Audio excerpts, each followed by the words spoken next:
So, back to this edition of Pitch New Works for an extraordinary collaboration between Canada and Rwanda. It's another project from Toronto's Volcano in association with the Women Cultural Centre in Rwanda. The Book of Life, written and co-created by the Rwandan artist Kiki Kateze, weaves together Kiki's storytelling with a collection of letters from survivors and perpetrators of the Rwandan genocide, and original music by an 8-women singing and drumming chorus drawn from the great Ngemi Shia, the women drummers of Rwanda. The Book of Life premiered last August at the Edinburgh International Festival, plans to start international touring this autumn. And I must just share this with you because it's so wonderful. Had four really specific reasons for wanting to tour. Number one, to celebrate the culture of a country which can rarely export its work. Number two, by doing that, it supports the precarious, very exposed lives of these Rwandan artists. Number three, they use the revenue from touring to provide drumming and dance education as empowerment for Rwandan girls. And number four, to help support the building of an arts and cultural centre where they will be able to work safely and securely. So if you take the tour of this show, that is what you're supporting. So here to present Book of Life are the General Manager of Volcano, Ray Bramble, and the Artistic Director of Volcano, Director and Co-Creator of the piece, Ross Manson. Good morning, ISPA. We're here to represent Volcano, a performance creation company based in Toronto, Canada. We work in a collaborative way across borders of all kinds. He's Ray, I'm Ross. I want to give a shout out also to Cherie Spencer, our producer, who's, Cherie, stand up. We're all here. We'll be at the table afterwards to talk. So we're here to talk to you about the Book of Life. It's a collaboration 4 years in the making between Volcano and the Women Cultural Centre in Huye, Rwanda. It premiered a few months ago at the Edinburgh International Festival to 4- and 5-star reviews. Yeah, it was good. The Book of Life it's sort of a solo show, but for 11 performers. We failed at keeping it cheap. There's a singing and drumming chorus of 8 women, as Anthony said, from Ingoma Shia, the fabled women drummers of Rwanda. There are 2 projection artists backstage who manipulate hand-cut shadow projections throughout. And then there's the solo performance, the storyteller herself, Kiki Kateze, who's a globally renowned women's rights activist. She's spoken here at ISPA before. She's a theater maker, and she's the founder of Ingoma Shia. And this really is Kiki's story. She's the writer. It's a true story. Everything she says on stage happened. And the show is part of her overarching project in Rwanda to take the extreme trauma of a genocide and through art transform it into something that can uplift rather than re-traumatize. That's very central for her.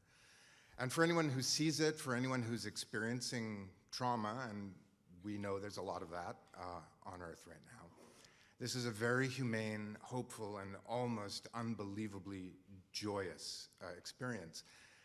And the thing that it really hits home for me is that it's created by people who have an undeniable wisdom around this territory. 2 things to know before we go to the video. The title.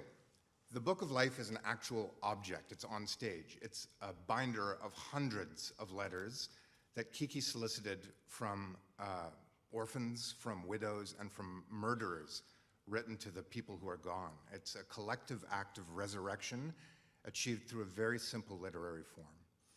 The second thing, the word drum in Kinyarwanda, ingoma, also means power. And for centuries, women in Rwanda were not allowed to drum. After the genocide, Kiki and Ingoma Shia changed that, or are in the process of changing that. The fact that they're now considered the very best drumming troupe in the country is it's like off the charts significant. And they're teaching drumming to girls in schools.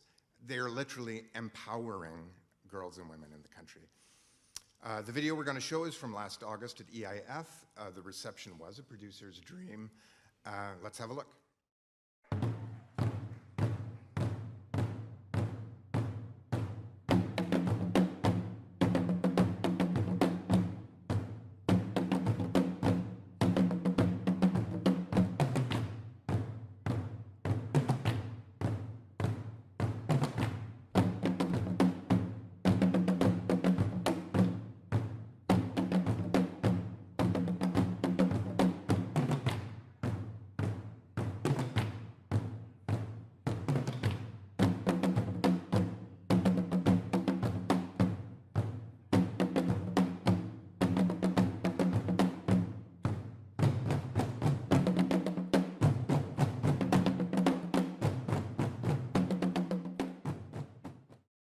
how do you pretend to be able to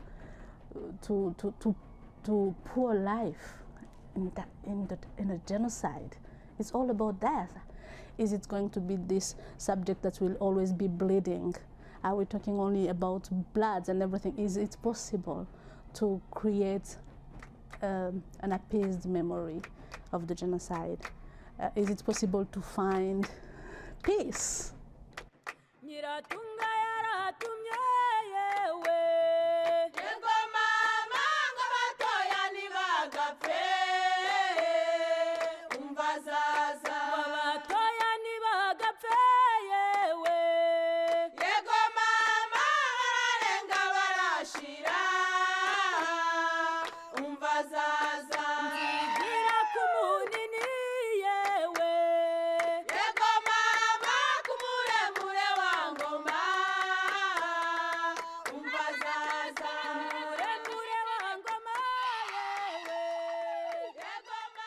And we have this big project in Rwanda called Kwibuka, which means remembering. And if it's always painful, if there is that distance, it's going to be very difficult to remember people.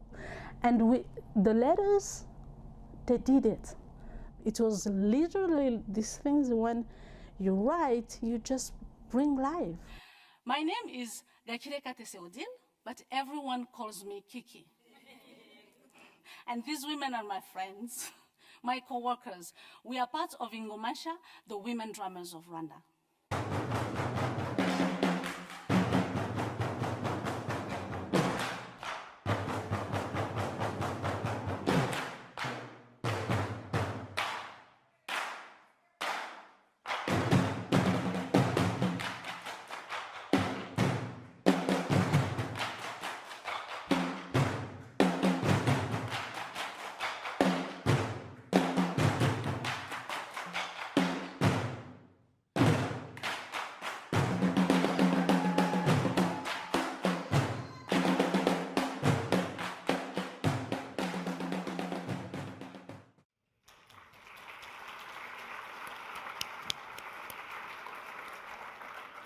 And so that's the show. The American premiere happens at the Spoleto Festival in June. After that, we head right to Rwanda for more appearances. We'll be back on the East Coast in September and October. And in 2024 and 2025, we're looking to build more touring through the Midwest and the West Coast. And so this is a message of hope and healing that we want to bring to your community. Feel free to talk to myself, to Ross, or to Cherie after the show. Thank you. Oh, I'd also like to pitch all 10 of these projects to a single presenter as a festival. I think that would be awesome. We should do this every year. Did anyone see it in Edinburgh last year? Yes. Yes. Well, yeah, hi, my name is Karen. I'm from Denmark. I was in Edinburgh, and I have to say that when I saw this show, I really felt the transformation from pain to like pure, ecstatic, energetic joy. And I actually want to thank you again for that, but because that was definitely needed at the time. It was quite an intense year.